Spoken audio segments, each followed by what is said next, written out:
mas ele está... Aí, agora sim. Então, bom dia, Mariana. É um prazer ter você conosco aqui hoje.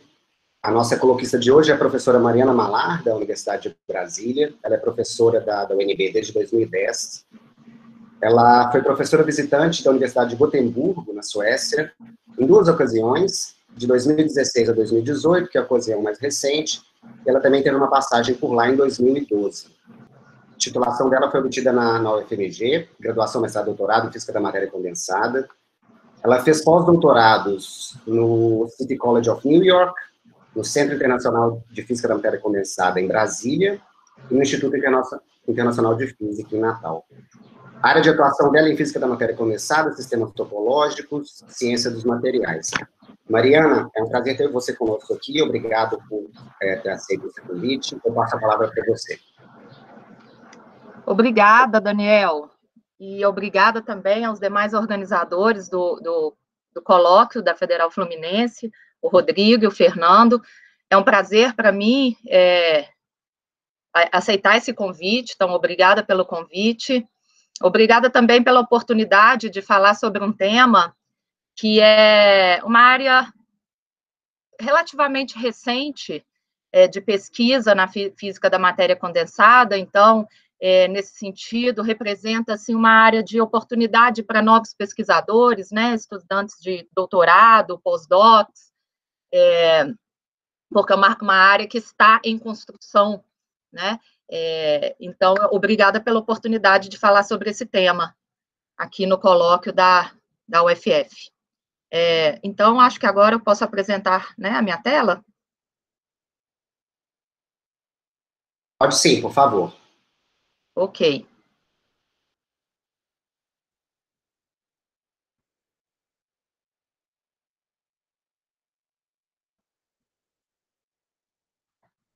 Bom, então, pessoal, deixa eu só conseguir colocar aqui no modo de apresentação. Aí foi.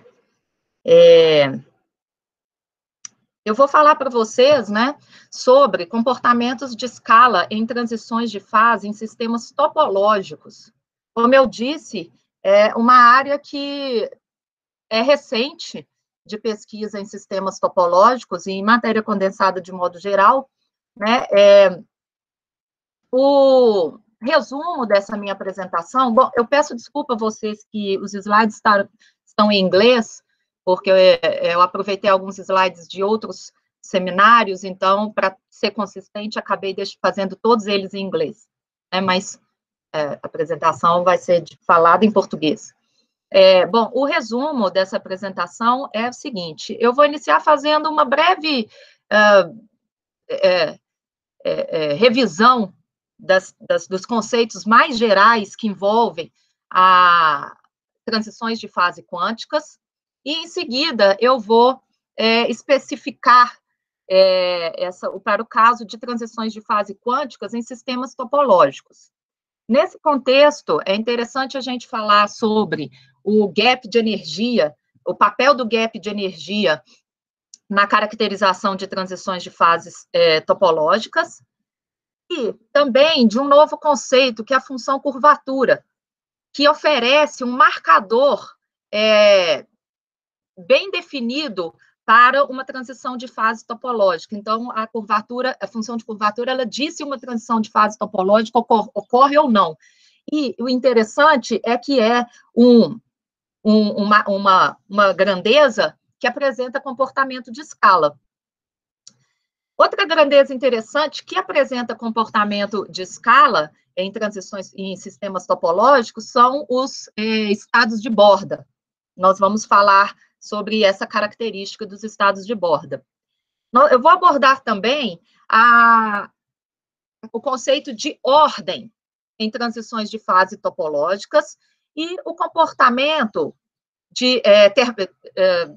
perto da transição de fase de algumas grandezas físicas do bulk, né, do interior do material. E, a partir daí, eu vou especificar, eu vou tornar essa discussão um pouco mais específica para o que acontece na presença de multicriticalidade em sistemas topológicos. E para discutir esse tema, eu vou abordar um modelo específico, que é de um isolante topológico com spin em uma dimensão. Eu vou mostrar o diagrama de fase de um sistema desse tipo e discutir um pouco das superfícies críticas que separam as fases no diagrama de fases. Vou abordar também a energia do estado do fundamental nesse sistema, o gap de banda e a função de curvatura para esse tipo de sistema, isolante topológico em uma dimensão com spin. E vou falar também sobre o papel dos estados de Wannier como base para a definição de uma função de correlação em sistemas topológicos. Bom, então, falando sobre transições de fase quânticas de uma maneira bastante geral, né, a gente pode dizer que elas se dividem em dois enormes grupos. As transições de fase quânticas que são governadas por simetria, ou mais propriamente por quebra de simetria, e as transições topológicas. Né? No primeiro grupo, as transições governadas por simetria, nós temos uma teoria bem estabelecida, que é a teoria de Ginzburg-Landau-Wilson para transições de fase quânticas, que basicamente descrevem o processo em que um sistema caracterizado por um determinado parâmetro de ordem, no caso aqui representado genericamente por essas pirâmides, então esse sistema quebra uma determinada simetria e, assim, realizando uma transição de fase quântica em uma fase onde a simetria é maior, ou seja, ela é uma fase desordenada, e uma fase ordenada de menor simetria. Então, por exemplo, esse tipo de quebra de simetria é o que ocorre quando você tem um metal que se transforma no isolante, ou seja, o parâmetro de rede aqui é a distribuição, a densidade de carga no material. Né? No metal, a densidade de carga é uniforme, homogênea e isotrópica. Né? No isolante, ou seja, quando essa simetria de distribuição da carga é quebrada, a carga se distribui de maneira periódica, seguindo basicamente a estrutura cristalina da rede, e o material se transforma de um metal para um isolante. Né? Algo equivalente é quando você tem a quebra de simetria de rotação dos spins num determinado material, e esses spins se orientam numa determinada direção, por exemplo, seja devido à aplicação de um campo magnético externo, ou mesmo em função de interações intrínsecas do próprio material. E aí você tem uma transição de um sistema, de um material paramagnético para um material ferromagnético, ou antiferromagnético. Então, esse é o paradigma das transições de fase quânticas governadas por simetria, que são descritas pela teoria de Ginzburg-Landau-Wilson. Diferentemente, mais recentemente, né, foram descobertos materiais que exibem fases da matéria que não são descritas por simetria, mas sim por grandezas topológicas. Né? E essa teoria é uma teoria que começou a ser desenvolvida na década de 80, a partir da descoberta do efeito Hall quântico, e que está ainda sendo desenvolvida até hoje. Né? O paradigma de uma transição de fase quântica, né, o efeito Hall quântico, é o primeiro sistema que apresenta, que historicamente foi descoberto, que apresenta uma transição de fase quântica, é quando você tem um isolante que se transforma num isolante topológico, as simetrias dos dois sistemas são as mesmas, mas eles diferem entre si por uma grandeza global, que é um invariante topológico, que é análogo ao genus na matemática. O genus, ele é um invariante topológico, uma grandeza topológica, que te diz quantos buracos uma superfície fechada tem.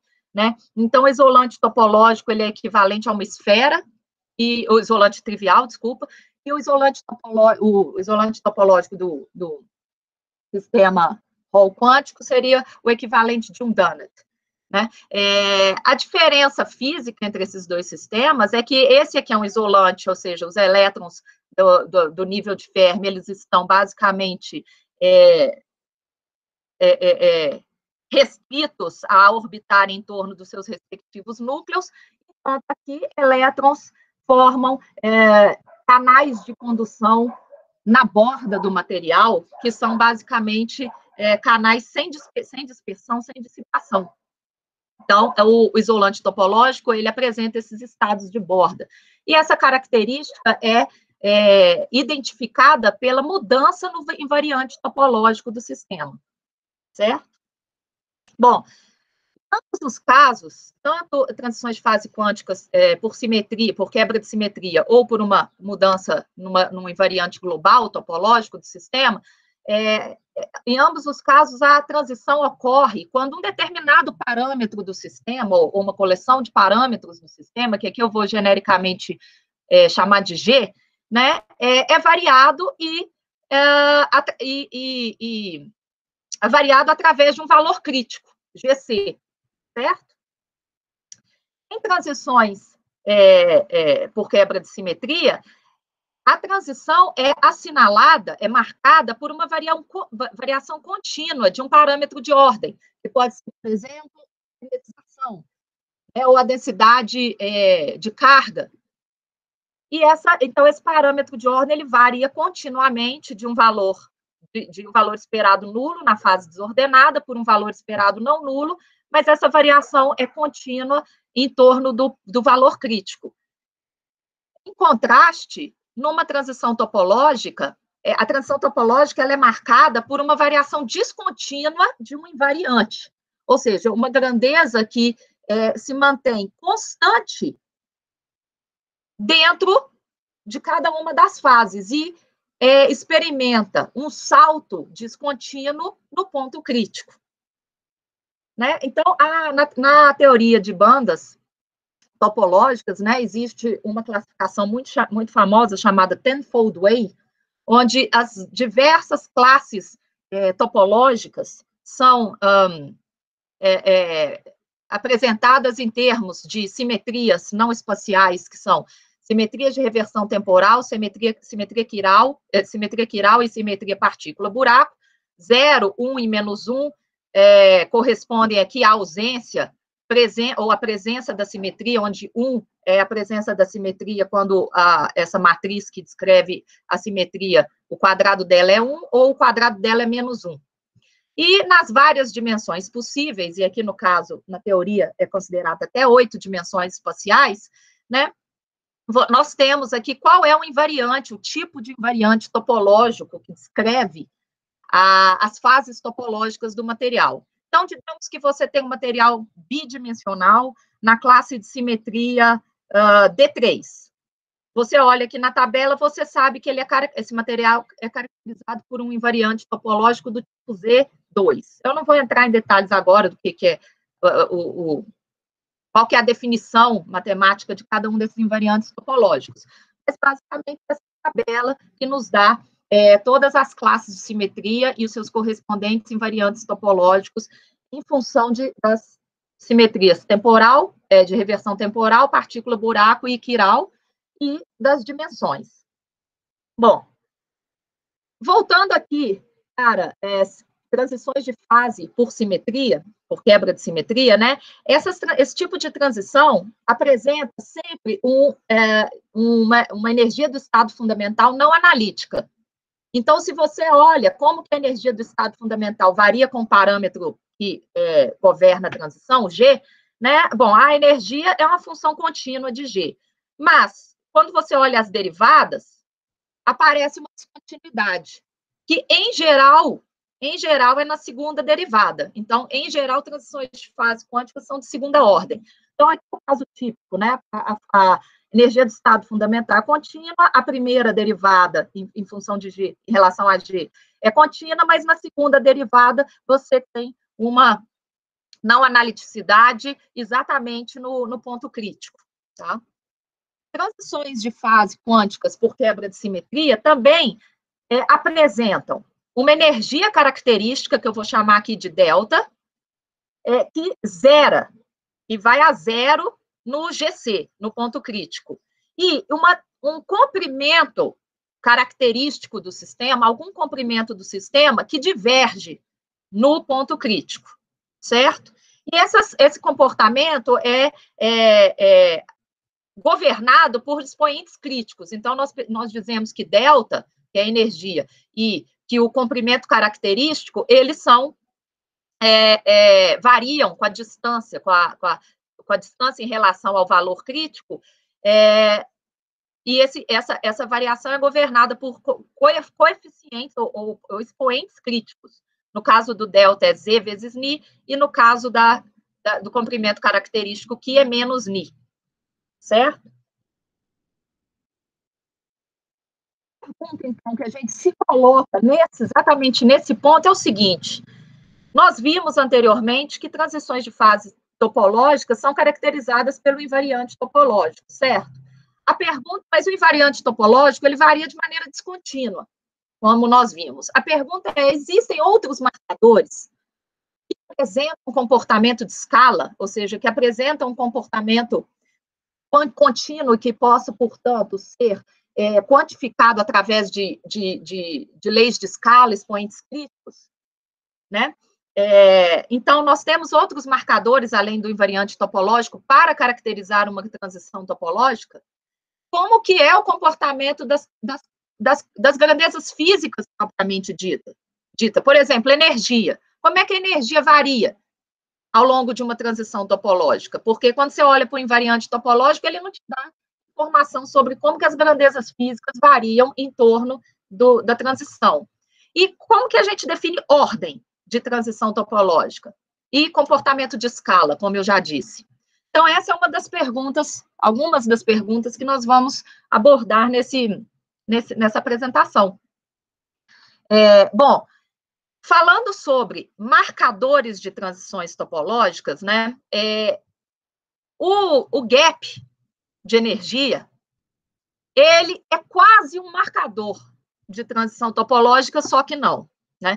O que acontece? Em geral, para sistemas que são classificados por aquele tenfold way, que eu apresentei um slide atrás, né, as duas fases do sistema topológico, cada uma delas é caracterizada por um gap, ou seja, uma diferença de energia entre a banda mais alta ocupada e a primeira banda, a banda mais baixa desocupada. Né? Então, por exemplo, um isolante trivial tem um gap de energia entre a banda de valência e a banda de condução. Esse gap ele vai a zero exatamente no ponto crítico e abre de novo quando o sistema entra na fase topológica, com a diferença que agora, por exemplo, no efeito Hall quântico, existe uma linha, uma banda aqui, uma linha espectral aqui que une as duas bandas e que é associada aos estados de borda. Só por curiosidade, no efeito Hall quântico de spin, que é quando aparece dois canais de condução, um girando para um lado e o outro girando para o outro, cada um com spin oposto, com spins opostos, né? Você tem duas dessas linhas espectrais ligando as bandas, né? Correspondente ao quê? Aos dois canais quirais aqui, um para a direita e um para a esquerda, né? Que é a velocidade positiva, que é a velocidade negativa. Ok. Então, você poderia dizer que, olha, quando o gap fecha, você tem, então, um marcador que uma transição quântica, de fase quântica topológica aconteceu. E isso é verdade para os isolantes e supercondutores classificados no tenfold way. Mas não é uma propriedade genérica, tá? Por exemplo, um contra-exemplo ocorre na presença de interação elétron-elétron, porque vale comentar que esses isolantes supercondutores do tenfold way, essa teoria de bandas para esses materiais assume elétrons não interagentes entre si. A partir do momento que você inclui a interação elétron-elétron, as coisas complicam.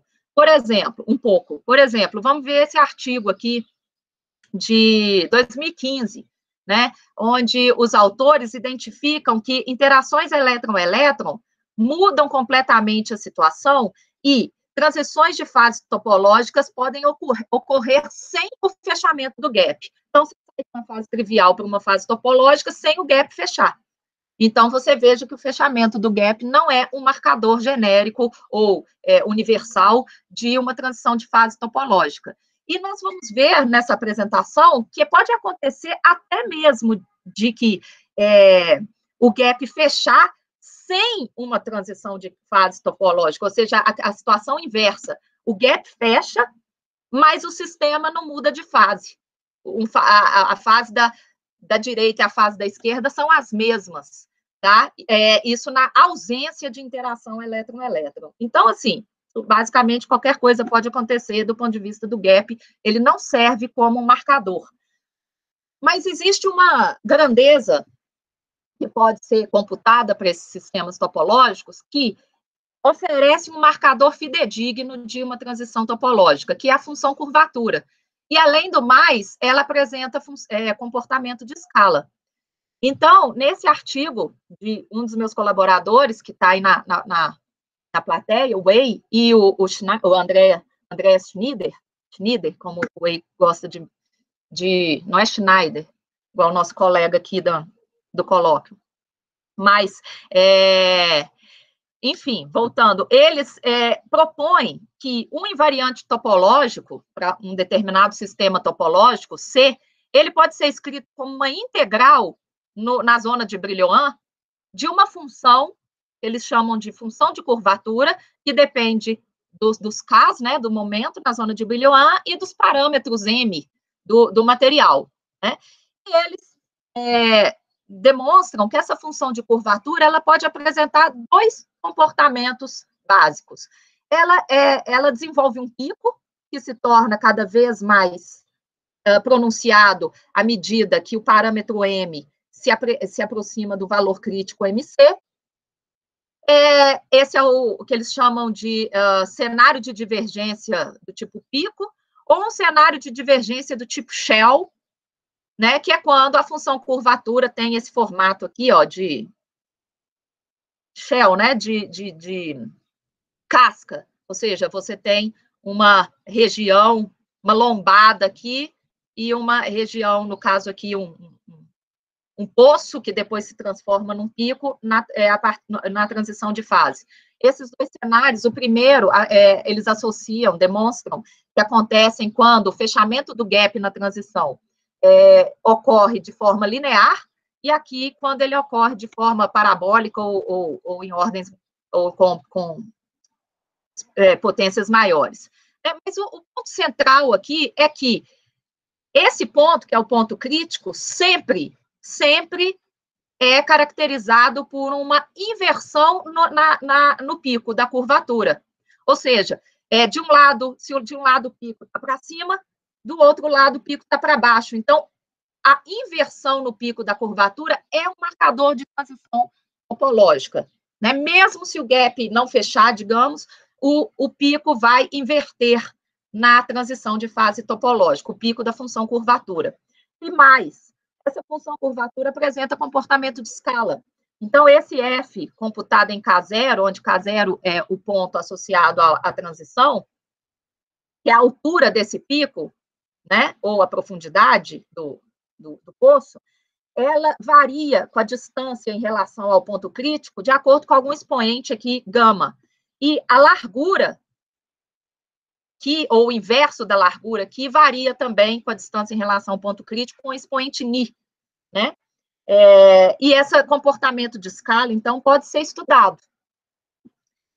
Eles também obtêm, da teoria, que esses dois coeficientes, expoentes críticos, gama e Ni, seguem uma lei universal, uma lei de universalidade, que é que o gama, esse expoente da altura, é associado com o Ni, que é o expoente do inverso do width, da largura do pico, por D, onde D é a dimensão do sistema, dimensão espacial do seu material.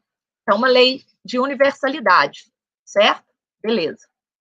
Bom, um outro trabalho bastante interessante do Múcio, da Sabrina e do Griffith, envolve o estudo de comportamento de escala dos estados de borda em sistemas topológicos, né? Eles analisam o comprimento de penetração dos estados de borda para dentro do material, para o bulk, né? Quanto que o estado de borda penetra para dentro do bulk em função da distância do ponto crítico, né? E esse comprimento, ele fornece uma um comprimento característico de transição de fase, no sentido de que eles obtêm que ele diverge próximo à transição topológica. Né? Então, ele diverge com a distância, esse G aqui, a distância em relação ao ponto crítico, com o expoente crítico Ni. Né? E eles fazem, eles testam a hipótese e o formalismo teórico deles para diversos modelos de sistemas topológicos bem conhecidos, como, por exemplo, o modelo de Sulz-Pfeffer-Enriger, que é um modelo de um isolante topológico unidimensional mais simples que tem, e eles obtêm que, de fato, esse comprimento de penetração, ele diverge com a distância em relação ao ponto crítico, e T1 e T2 aqui são parâmetros do modelo, com o expoente -1. Né? Então, aqui é o logaritmo do Qi, em função do logaritmo de G, você vê que, de fato, tem um comportamento linear, e à medida que o logaritmo de G diminui, esse logaritmo do comprimento de penetração aumenta. Né? Por isso aqui, porque senão não vai dar tempo. E existem outros trabalhos também que estudam o comportamento de funções, de propriedades físicas do bulk, né, do interior do material, em transições em sistemas topológicos. Então, por exemplo, nesse trabalho aqui, os autores abordam o potencial termodinâmico, aquele grande potencial termodinâmico, o Φ, da termodinâmica, para uma transição de fase topológica, e as derivadas desse potencial, no caso, eles fazem para a cadeia de Kitaev, que é um modelo, um toy model, também muito conhecido para supercondutores topológicos em uma dimensão.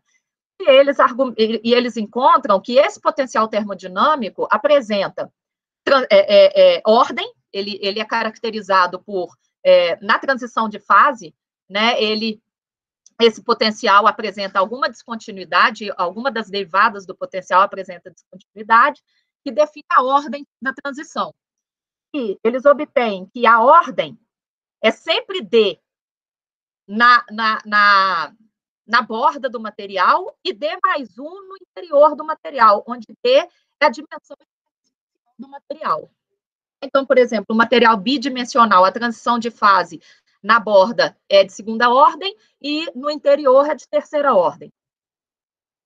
Esses autores aqui, eles obtêm transições de fase de primeira ordem para um outro tipo de sistema topológico, para o qual eles estudam algumas grandezas físicas do bulk, né, do interior do material, como polarização, compressibilidade, suscetibilidade de spin, ou seja, grandezas termodinâmicas como nós as conhecemos. Eles estudam essas grandezas físicas termodinâmicas nas fronteiras, né, da transição topológica e obtêm e encontram que para esse tipo de sistema que eles estudam, na presença de interações elétron-elétron, a transição topológica é de primeira ordem.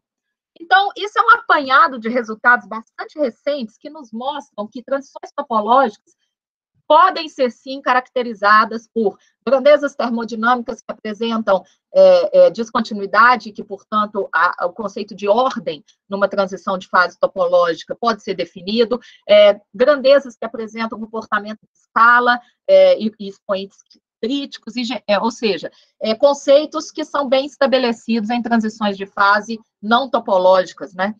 Transições de fase no contexto de Ginzburg, Landau, Wilson. Então, esses conceitos, eles podem ser reaproveitados e adaptados para o contexto de transições topológicas. Bom, o que acontece quando existe multicriticalidade no seu diagrama de fase topológico? O que é multicriticalidade? É quando linhas críticas ou superfícies críticas se encontram. Né? Então, para abordar esse fenômeno, né, eu e colaboradores, dos quais o Paulo Brito está aí na plateia, estudamos um modelo de um isolante topológico unidimensional e com muitas bandas, com um número arbitrário de bandas. Então, Esse sistema pode ser esquematicamente representado como uma cadeia unidimensional infinita, onde a célula unitária, está representada aqui, ela possui, digamos, R sítios, e cada sítio pode acomodar elétrons com duas orientações de spin, a representada aqui pelas setinhas azul e vermelha. Tá? E o modelo é muito simples, ele só inclui hopping, ou seja, pulo de um sítio para o sítio vizinho, com preservação da orientação do spin, ou seja, são esses hoppings alfa plus e alfa minus, aqui que um elétron pula com spin up, ou ele pula com spin down, ou ele pode flipar, ou seja, inverter o spin, que é parametrizado aqui, é um processo de hopping parametrizado por essa constante beta. Tá? E esses alfas e betas depende se o hopping é do sítio 2 para o sítio 1, do sítio 3 para o sítio 2, ou seja, ele depende da posição dentro da célula unitária. Por exemplo, entre o último sítio e o penúltimo sítio, você tem outros valores dos alfas e betas. Ótimo. Esse modelo, ele pode ser descrito, tá, por uma matriz de Bloch, que é 2R por 2R. E tem essa forma genérica aqui, onde essa matriz Q é uma matriz R por R, que tem também uma determinada estrutura, caracterizada por essas matrizes A aqui, que são matrizes 2 por 2. E dentro das matrizes A estão os seus alfas e betas. Tá? Então, A de N tem A1, A2, A3. A4, A5, assim por diante, até a R. Esse Z aqui é exponencial de IK, onde K é o momento na zona de Brillouin, certo? E as matrizes A, elas, então, contêm os hoppings da rede, os alfas e os betas, tá? É uma matriz 2 por 2. Esses alfas e betas são parametrizados por parâmetros macroscópicos, como interação spin-órbita, o hopping cinético e outras coisas que tem dentro do material, mas que são esses gama F, teta e φ aqui, mas que a origem física eu não vou tratar hoje aqui, mas só lembre que gama F, teta e φ são os parâmetros microscópicos físicos que entram nas definições dos alfas e betas, tá? Ok. Bom, vamos... deixa eu só fazer um parênteses aqui para dizer que em sistemas classificados pelo Tenfold Way, né, as simetrias do sistema são caracterizadas pela presença ou ausência de simetria quiral, de reversão temporal e partícula buraco. Se o hamiltoniano de Bloch obedece essa relação de invariância aqui, ou seja, S, onde S é o operador, ou seja, a matriz que representa a transformação quiral no seu sistema, e o H é o hamiltoniano de Bloch, então, se essa relação de invariância é satisfeita, nós dizemos que o sistema tem simetria quiral. E, da mesma forma, para reversão temporal e partícula buraco, onde T e C são os operadores correspondentes. Ótimo. No nosso sistema, nós temos as três: quiral, reversão temporal e partícula buraco. Então, o nosso H de K, esse cara aqui, ele obedece às três relações de invariância, onde o operador quiral, o reversão temporal e o partícula buraco são dados por essas matrizes aqui, tá? Sigma Z, sigma Y aqui são as matrizes de Pauli, 2 por 2, e 1 é a matriz identidade R por R. E aqui é R sobre 2 vezes R sobre 2, lembrando, R é o número de sítios dentro da célula unitária. Beleza. Isso, com essas matrizes, o nosso hamiltoniano de Bloch, ele pertence à classe C2 do Tenfold Way. Então, você olha lá, classe C2, está aqui. Em uma dimensão, o sistema é topológico, e ele é caracterizado por um invariante topológico do tipo Z, um número inteiro. Que número inteiro é esse? No nosso problema, ele é um winding number, ele é um número de giro, né? Eu vou chamar de W. Que giro que é esse? Se você pegar o determinante dessa matriz que está aqui, esse determinante é um número complexo. Então, você bota ele lá no plano complexo. E aí, quando você varia o K na zona de Brillouin, ou seja, de menos π a π, esse número complexo roda no plano complexo E esse giro, tá? Esse giro pode ou não englobar a origem. Se ele engloba a origem, como está representado aqui, você diz que o winding number é 1. Isso caracteriza uma fase topológica do sistema. Caso contrário, se ele não engloba a origem, o winding number é 0 e o sistema é trivial. Nós fizemos o cálculo do winding number para esse cálculo numérico do winding number para esse sistema aqui, o meu aluno de mestrado na época, o David, fez o cálculo do winding number para esse sistema e ele obteve esse diagrama de fase aqui, tá? Onde o W igual a 0 corresponde a isolante trivial, W igual a 2 giros em torno da origem do plano complexo, corresponde a um isolante topológico, e ele computou também o winding number nas superfícies críticas, ou seja, as superfícies que separam o isolante trivial e o isolante topológico, e ele obteve valores -1, 0 ou 1, que são representados aqui por azul, amarelo e laranja, respectivamente. Então, você vê que aqui nós temos multicriticalidade. Por quê? Porque você tem superfícies críticas que se cruzam, então, essa linha amarela aqui, que corresponde a essa situação aqui, certo? Ela é justamente uma linha multicrítica, que define o encontro de duas superfícies críticas, né? Aqui e aqui. Ótimo. Essas superfícies críticas, né? Em cada uma desses patches aqui, desses setores, azul, amarelo e laranja, da superfície crítica, uma superfície crítica. Então, aqui eu vou mostrar um caso, por exemplo, no caso azul, tá? Onde os winding numbers são -1. Isso quer dizer que o ponto, né? Lembrando que na superfície crítica o gap se fecha, então você, em geral, nessa fase de bolinha ou na fase de isolante trivial, você tem um gap entre a quarta banda, você vê que tem 8 bandas, 1, 2, 3, 4, 5, 6, 7, 8, né? Isso é porque a gente está considerando R igual a 4, ou seja, 4 sítios dentro da célula unitária, vezes 2 orientações de spin, 8 bandas. Então, em geral, você vai ter um gap bem aqui, né? Mas, na superfície crítica, esse gap se fecha. Os pontos onde o gap se fecha são caracterizados por esse winding number, no caso aqui, -1. Se fosse aqui no amarelo, os pontos onde o gap se fecha teriam winding number 0. Se fosse no laranja, teriam winding number +1.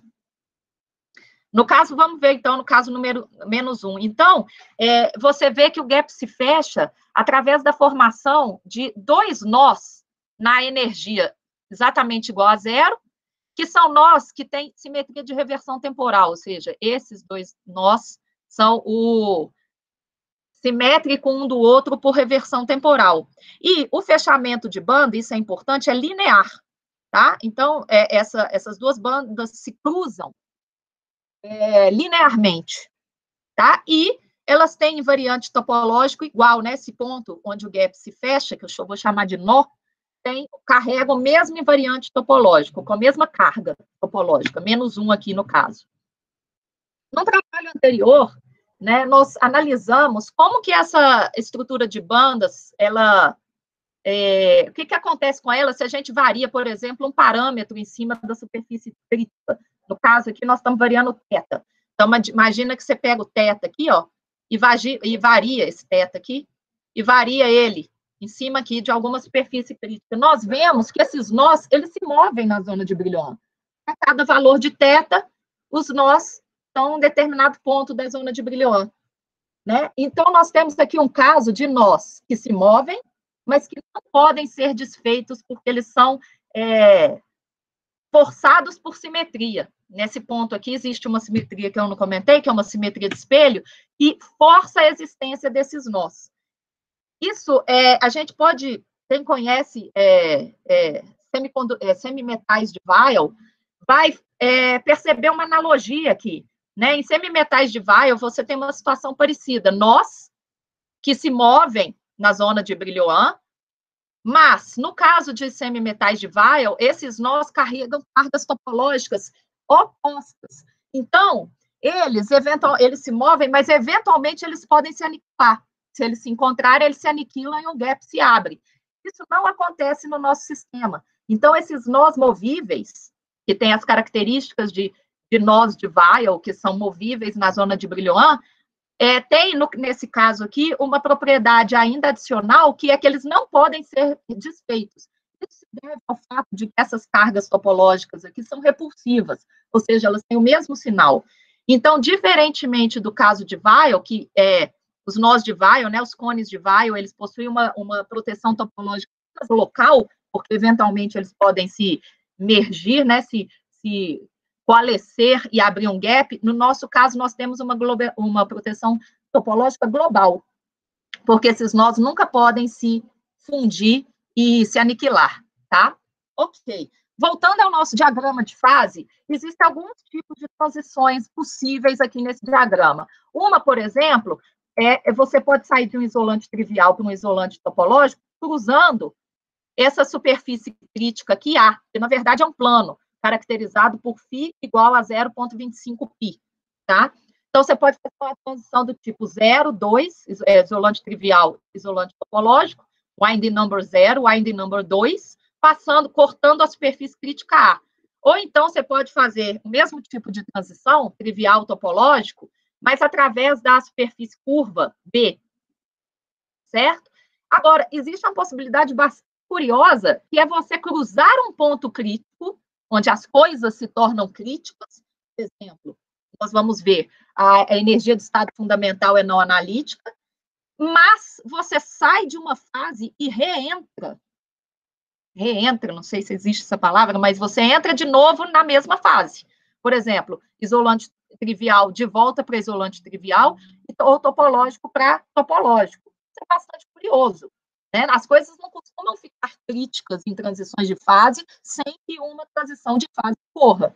Mas aqui, no caso, é exatamente o que está acontecendo. Não tem nem quebra de simetria, nem mudança topológica ao longo dessas duas retas, dessas duas setas verdes aqui. Mas, ainda assim, o sistema se torna crítico exatamente nesse ponto amarelo aqui. Como isso é possível? Né? É criticalidade sem transição de fase. Bom, começar a investigar esse fenômeno, a gente olha para a energia do estado fundamental. Como o sistema é não interagente, basicamente é só somar todos os autoestados do seu autoenergias, do seu hamiltoniano de Bloch até o nível de Fermi. Então, isso é a energia do estado fundamental. E a gente plota ela em função, por exemplo, do parâmetro φ para uma energia, para uma transição desse tipo aqui, ó, estou variando φ. Né? Então, quando φ passa em 0,25, eu tenho uma transição. Certo? E aí você vê que a energia do estado fundamental, que está aqui no inset, ela é constante.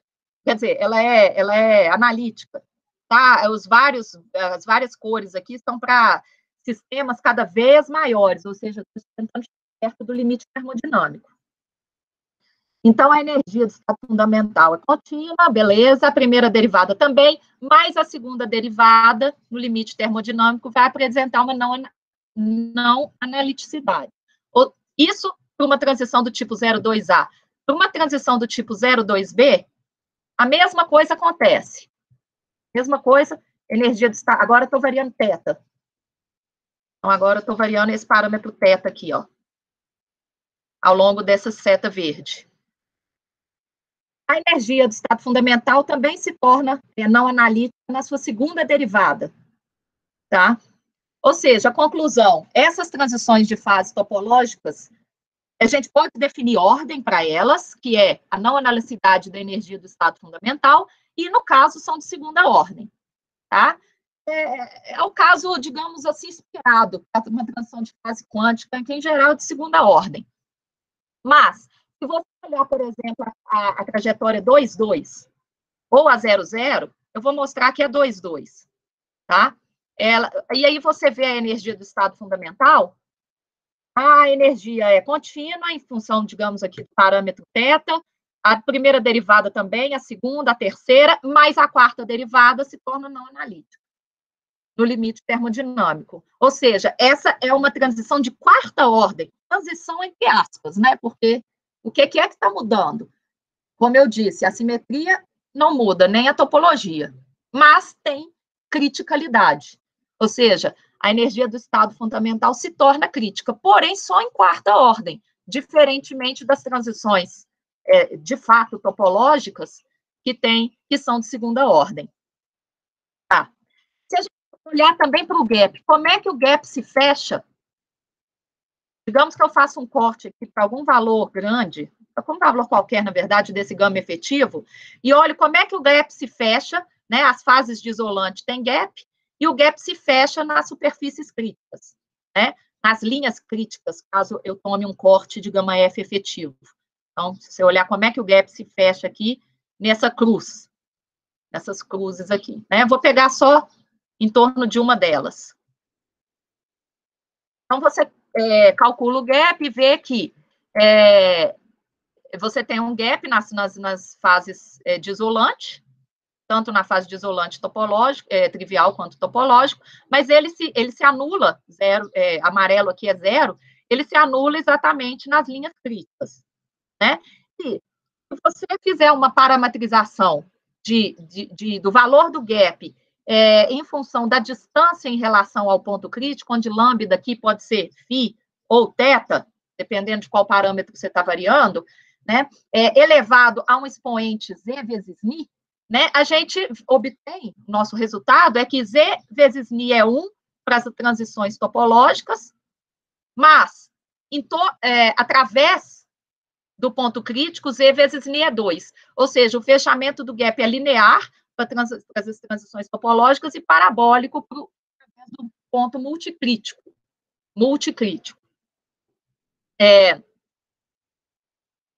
Bom, e, finalmente, eu quero falar sobre a função de curvatura desse sistema, que nós podemos calcular, e é dado por essa expressão aqui, a gente pode demonstrar que no nosso sistema a função de curvatura segue essa expressão, onde determinante Q é o determinante dessa matriz aqui, só relembrando, e a gente pode calcular isso, certo? Beleza. A gente faz isso, por exemplo, vamos pegar um corte para gama F, gama efetivo grande, no meu diagrama de fase, e observar a evolução da função de curvatura para duas transições típicas. Por exemplo, a transição topológica através da linha crítica A, que é essa representada aqui pela transição verde, ou a transição através de um ponto multicrítico. E aí a gente olha para a função de curvatura, aqui ela tem essa cara, ou seja, ela tem dois picos. À medida que eu vou chegando perto do ponto crítico, esse pico vai se tornando mais pronunciado. Quando eu passo aqui ou aqui, o que acontece? No caso do A, o pico flipa, picos invertem, vão para baixo, passa a ser para cima. Através do ponto multicrítico, ele se mantém em orientação, certo? Ou seja, lembrando de que a inversão ou não do pico da função de curvatura é um marcador de transição de fase topológica, nós podemos afirmar que, de fato, a trajetória que passa pelo ponto multicrítico não é uma transição de fase topológica, porque a orientação do pico se mantém, diferentemente da transição de fase através, ao longo dessa seta verde, certo? Nós podemos estudar o comportamento de escala dessa função de curvatura. Então, por exemplo, vamos parametrizar o pico da direita, tá? Digamos esse pico aqui, ó, que ocorre por um valor de K na zona de Brillouin positivo, né? Vamos parametrizar ele por uma função do tipo lorentziana, que tem uma determinada altura, né? Vamos fazer um fit desse pico por uma lorentziana, com uma determinada altura e uma determinada largura, tá? E K mais é a posição do pico. Então, os parâmetros são H, que é a altura do pico, o Q é o inverso ou Q menos 1, né? Q elevado a menos 1 é a largura, e K mais aqui é o ponto, é o centro do pico, a posição do pico, ao longo do K. E aí, nós estamos interessados no comportamento de escala da altura e da largura, exatamente, à medida que a gente se aproxima do ponto crítico. Lambda aqui é o parâmetro que governa a transição de fase, pode ser θ ou φ. Né? E nós vamos dizer que os expoentes críticos são gama e ni, tá? E a gente faz uma análise numérica da altura e da largura para várias trajetórias, no diagrama de fase, digamos aqui, para 3 trajetórias com θ fixo, cruzando a linha crítica A.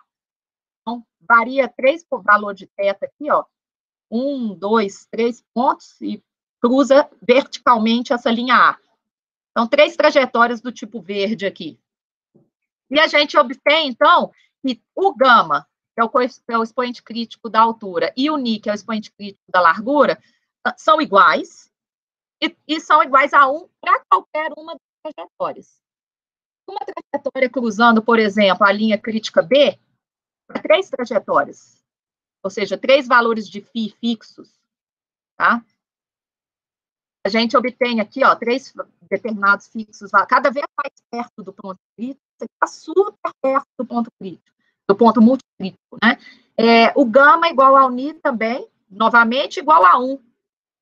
Já no ponto multicrítico, você vê que o comportamento linear é substituído por comportamento parabólico. Ou seja, se pegar 3 trajetórias aqui pelo ponto multicrítico, com 3 inclinações diferentes, e ver quanto vale o gama e o ni, eles são iguais, só que agora eles são iguais a 2. Eles são iguais entre si, porém iguais a 2. Lembrando que o gap se fecha com o expoente crítico Zni, que é igual a 1 nesses 2 casos, e que é igual a 2 nesse caso, a gente conclui que Z, que ni é 2. Ni é 2. Z vezes ni é 2, então Z é igual a 1. Aqui a mesma coisa. Ni é 1. Z vezes ni é 1, então Z é 1. Tanto aqui quanto aqui, ou seja, o expoente dinâmico, expoente crítico dinâmico, que é o Z, ele é universal, ele é igual a 1 para qualquer uma dessas transições de fase, seja uma transição topológica, seja uma transição feita através do ponto multicrítico, né? E, finalmente, para finalizar, eu gostaria de dizer também que é possível demonstrar que a função de curvatura, esse objeto aqui, ó, do nosso modelo, pode ser escrita também, e a gente demonstra isso, como?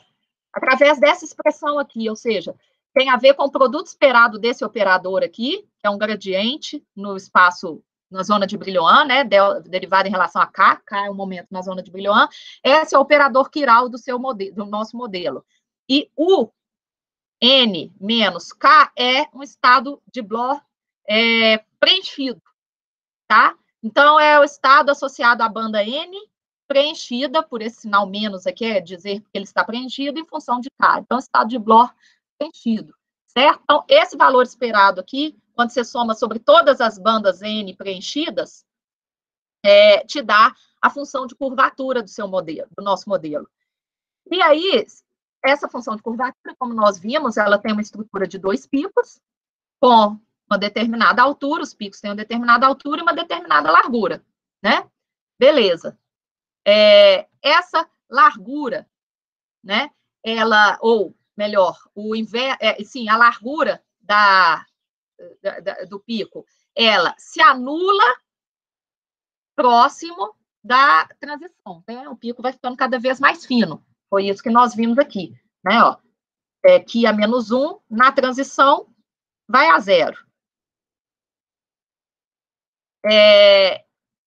Mas, porém, a posição do pico não se anula.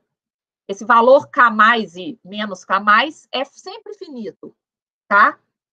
Como eu disse para vocês, esses picos não podem se encontrar. Isso eu mencionei anteriormente, é um impedimento do sistema que é garantido por uma simetria. Bom, quando a gente faz uma transformada de Fourier nessa expressão acima, nós temos a função de curvatura no espaço, não dos momentos, mas agora no espaço das posições, onde R aqui é uma distância no espaço real, né? E os estados de Bloch são substituídos por estados de Vanier. Então, esse φ de N aqui é um estado de Vanier, ou seja, o estado orbital de Vanier centrado em R, no espaço real, né? E ocupado. E esse aqui é o estado de Vanier do zero, da origem da sua cadeia. Então, basicamente, o que nós temos aqui? Nós temos uma espécie de função de correlação no espaço real entre funções de Vanier que estão a uma distância R uma da outra. Certo? Então, isso nos dá uma ideia de uma função de correlação de Wannier pesada. Pesada porque no meio aqui nós temos um operador, né, que é o S, o operador quiral, vezes o R, que é essa distância aqui. Então, isso dá uma ideia de uma correlação entre estados de Wannier do bulk, do interior do sistema. Né? Funções de Wannier são aquelas funções da função de onda de um material que são centradas nos pontos de rede do seu cristal. Né? Então, duas funções que estão R a par, distante uma da outra, apresentam uma função de correlação mediada por esse operador SR. E quando você faz a transformada de Fourier de um pico duplo, você obtém uma função oscilatória e uma função que decai e oscilatória, né? Ou seja, essa função de correlação de Wannier no seu espaço real é uma função oscilatória e decai e oscila como função da distância entre os estados de Wannier, certo? Esse comprimento de decaimento, ele é exatamente se a largura no espaço dos momentos é Qi a menos 1, o comprimento Qi no espaço das posições, que te dá o decaimento dessa função, o comprimento de decaimento dessa função, é o Qi, né? Que é o inverso dessa largura aqui. A largura aqui no espaço dos momentos te dá um comprimento de decaimento da correlação de Wannier no espaço real. Certo? Se Qi a menos 1, como nós vimos, zera, se Qi a menos 1 zera, em todos os casos, no ponto crítico, quer dizer que Qi diverge. Ou seja, o comprimento de correlação das correlações de Wannier no espaço real diverge na transição de fase, certo? Ao passo que o comprimento de onda dessa oscilação, que tem a ver com o inverso do valor de K+, é fixo, porque o K+ é fixo, ou seja, arbitrariamente próximo da transição de fase, esse comprimento de onda aqui continua finito. Então, repetindo o que eu acabei de dizer, né? O que diverge, mais o K+ a menos 1 continua finito. Conclusão. Se você vai se aproximando da criticalidade, os estados de Wannier vão se tornando cada vez mais correlacionados, o decaimento vai se tornando cada vez mais longo, né? E eles são infinitamente correlacionados exatamente no ponto crítico, que é quando esse comprimento de correlação diverge. Ou seja, a função de correlação ela é oscilatória, mas sem decaimento. Por outro lado, ela se mantém oscilatória arbitrariamente próximo da criticalidade, porque esse comprimento de onda aqui é finito, tão próximo do ponto crítico quanto você queira chegar. Certo? Esse é um comportamento bastante, eu diria, novo, né, para sistemas topológicos. Primeiro, você definir uma função de correlação em sistemas topológicos, e, em geral, a função de correlação decai, né, com a distância. Aqui nós temos uma função de correlação que decai com a distância, mas é oscilatória, ou seja, existem revivals, a correlação, ela decai, mas, de repente, ela aumenta de novo.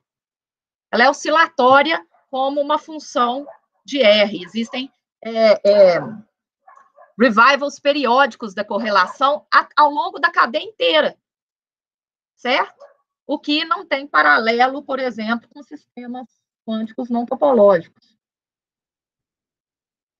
Bom, e com isso eu chego nas minhas conclusões. Nós vimos que transições de fases topológicas apresentam, sim, leis de escala, expoentes críticos, da mesma maneira que transições de fases quânticas do tipo que apresentam quebra de simetria, né? Nós estudamos uma cadeia com spin e muitas bandas, né? Um número arbitrário de bandas, eu mostrei para vocês o caso com 8 bandas,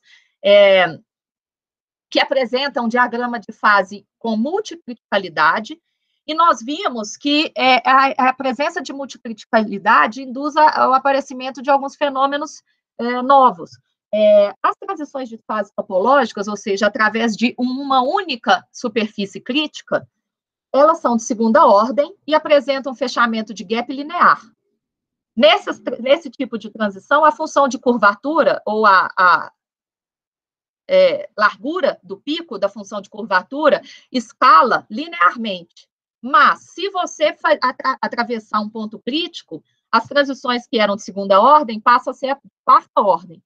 E o gap, o fechamento do gap passa a ser parabólico. Da mesma forma, a largura do pico da função de curvatura, que antes escalava linearmente, passa a escalar de forma parabólica. Entretanto, existe um expoente crítico que é universal, que é o expoente crítico dinâmico, que é o Z, né? Que é para ambos os casos. Finalmente, nós mostramos que quando a gente faz a transformada de Fourier da função de curvatura, ou seja, a gente obtém a função de curvatura no espaço das posições, isso nos dá a ideia, ou nos dá uma espécie de função de correlação dos estados de Vanier de Bulk, do interior do sistema, que decai como uma função oscilatória da distância entre os estados de Vanier. Bem, essa função de correlação de Vanier apresenta um comprimento de correlação que diverge nas transições, ou seja, portanto, esse comprimento de correlação dessa função de Vanier que nós definimos, ele é o comprimento característico das transições, ou seja, é um comprimento divergente na transição de fase, certo? E, portanto, nos permite caracterizar essa transição. E, com isso, eu termino a minha apresentação. Muito obrigada pela atenção de vocês. Obrigado, Mariana, pela apresentação. Eu peço desculpas que no início do colóquio, quando eu estava te apresentando, uma pessoa abriu o microfone e fez uma intromissão de muito mau gosto, não pude ver quem foi essa pessoa, mas talvez na gravação depois eu identifique, tá? Peço desculpas. Foi estranho, mas... Você escutou? Você escutou essa intromissão também? Sim, eu não entendi, nem para quem era direcionado, mas, enfim, também é irrelevante. Vamos ignorar, então. Pessoal, eu vou abrir para perguntas e comentários, então, por favor, vocês podem, se alguém quiser abrir o microfone, perguntar, ou escrever no chat, eu leio aqui também. Eu deveria parar a apresentação agora? Pode parar, pode. Ok. Mariana, evidência experimental, observação experimental de materiais com esses fenômenos, tipo, de multicriticalidade, você tem conhecimento? Existe ou não? Evidência experimental. Bom, multicriticalidade é um fenômeno conhecido, né? No campo maior de transições de fase. Né? Então, transições de fases clássicas apresentam multicriticalidade com evidências experimentais, né? O ponto triplo da água é um exemplo, né? Mas no caso quântico, de transições de fase quânticas, transições de fase quânticas de quebra de simetria também apresentam multiplicidade, e assim, no topo da minha memória, agora eu não vou lembrar se existe alguma, certamente existe evidências experimentais de multiplicidade em transições de fase quânticas convencionais. Em transições de fase quânticas topológicas, esse é um assunto muito recente, até do ponto de vista teórico, né? A abordagem de pontos multicríticos em transições de fases topológicas é bastante recente, assim, começou nos últimos, talvez, deixa eu pegar aqui um artigo, vamos ver aqui, ó, o caso do artigo do Wei com Schneider, o Wei pode talvez me ajudar, publicado em 2019, né, e com a abordagem de multiplicidade nessas formulações de teoria de escala, né, é mais ou menos, apareceu, tem aparecido, né, muito recente, na mesma época. Então, assim, eu não sei te dizer sobre evidências experimentais de multicriticalidade em sistemas topológicos, porque realmente é uma área bastante recente. Mas que eu saiba, ainda não. Agora, se tiver e alguém souber, poderia me corrigir. Tá bom. O professor Tiago de Oliveira, colocou uma pergunta aqui no chat também, que eu vou ler para você. Ele pergunta se essa curvatura se refere a quê? A transição tem alguma conexão com a topologia da superfície de Fermi? Lembro de ter lido algo a respeito. Eu não sei qual é o nome de quem Tiago. Tiago, não sei se você talvez esteja passando pela sua cabeça alguma coisa na linha de transições de Lifshitz, que é quando é uma transição também topológica, embora num contexto um pouco diferente do que eu abordei na minha apresentação, que tem a ver com a mudança da topologia da superfície de Fermi, né? São chamadas transições de Lifshitz.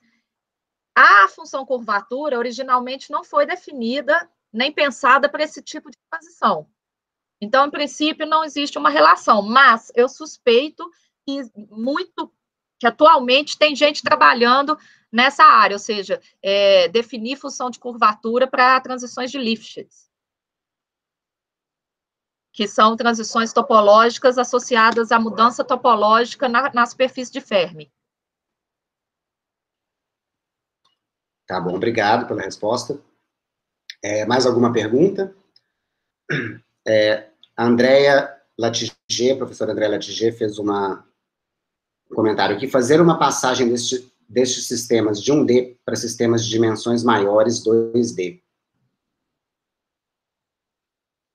Eu não sei se foi um comentário ou uma pergunta, Andrea. Na verdade, eu estava querendo saber se ela fez toda a descrição do sistema unidimensional, né, como se fosse multi-orbitais, né, assim, com várias possibilidades de transição, se era viável, se a matemática, né, o gasto computacional que eles têm nessa descrição, se é viável fazer para um sistema bidimensional, se sei lá, uma nanofita de grafeno, nessa linha aí desses sistemas de Kagome, esses sistemas todos que o pessoal tem discutido aí na área dos problemas tecnológicos.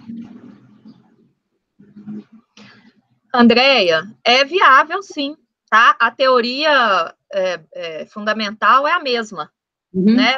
O que vai ocasionar é só um aumento do ponto de vista computacional, né? As equações se tornam, as matrizes se tornam rapidamente muito maiores e mais pesadas de serem a matriz de Bloch, por exemplo, do sistema bidimensional, aí quando você considera graus de liberdade orbitais e muitos átomos dentro da célula unitária, né? Então, sua matriz vai ficando cada vez maior. Mas, na verdade, isso é só um problema computacional. Não, mas que, às vezes, esses problemas computacionais se tornam inviáveis, né? Por esse sentido que eu estava perguntando, assim, se é tratável, se é uma coisa, assim, que é viável dentro do esquema que vocês montaram para tratar o sistema unidimensional, né? Do ponto de vista computacional, eu acho que continua sendo viável para sistemas bidimensionais, desde que os graus de liberdade da sua célula unitária não sejam 100, entendeu? Então, assim, vamos dizer que você tem uma rede hexagonal, tá? Mas ainda assim a sua célula unitária, digamos, tem 2 átomos, como é o caso típico do caso do grafeno, por exemplo, ou uma rede hexagonal, siliceno, germaneno, que mais? Borofeno, tem vários tipos de materiais, né, que realizam redes hexagonais com 2 átomos na célula unitária. Aí você tem aí 4 orbitais, mais spin, dá o quê? 16, né? Uma matriz 16 por 16, tá certo? Deve ser. Algo ainda assim, perfeitamente tratável. Beleza. Obrigado. Obrigada.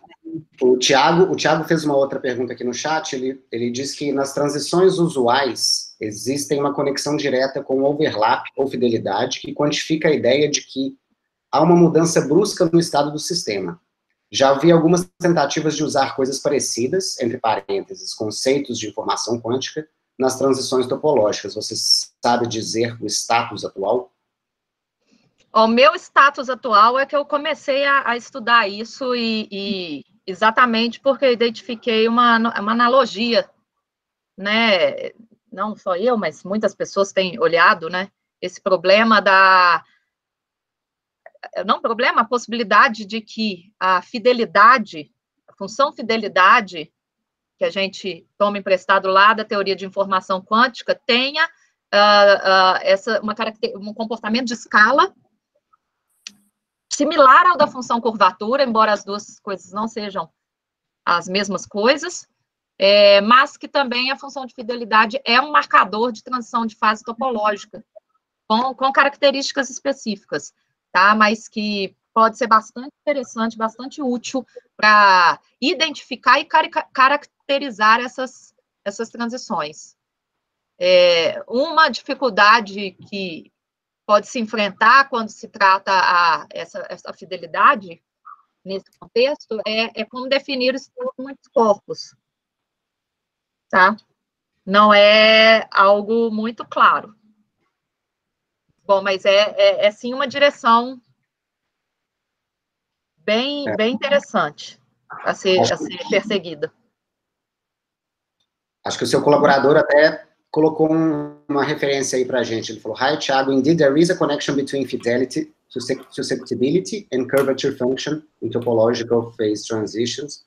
E colocou um artigo aí. Sim, legal. Então talvez eu possa, okay, I'll speak in English, it's a lot easier. So I can comment on this. Indeed, there's a connection between the fidelity susceptibility and this curvature function that Mariana was talking about. And actually, this was a work that we just submitted two months ago. So the short answer is the curvature function is indeed the fidelity susceptibility. So, really? So what I just said was not accurate, because I thought that they were related. However, they were not exactly the same quantity. Yeah, so it depends on how you formulate this thing. So we sort of think of so your exponent that you always use, this gamma was conventionally used for susceptibility, right? Yeah. So we show that this is indeed susceptibility in the sense of fidelity susceptibility. Now, which is usually measuring how the system is approaching a critical point. Yeah. So how the wave functions started to become more distant from each other. Anyway, but so this I cannot explain in few words, but there is indeed a direct connection between this, and this is valid for either 1D or 2D. This we have shown. So to sort of going back to Andrea's question before, So one point that might arise in this connection is that in the curvature function, you have single particle states. So when you, for example, write the curvature function in position space, you have single particle Wannier functions. Whereas when you define the fidelity susceptibility, you have to deal with many body states. So there is some difference in the definition of these two quantities, but they are related. I agree. Yeah, okay. But the short answer is we define this fidelity susceptibility from the block states, not from the Wannier states, because even though. Anyway. Okay. Yeah, this is I think that this is a whole new discussion going on in the field, how to define and use the susceptibility, the fidelity susceptibility in this context. So it's a very interesting question. Ok, obrigado pela explicação. Alguém tem mais alguma pergunta ou comentário a fazer? O Thiago agradece, você e a Wei, pela resposta. O Check também fala muito legal, muito obrigado.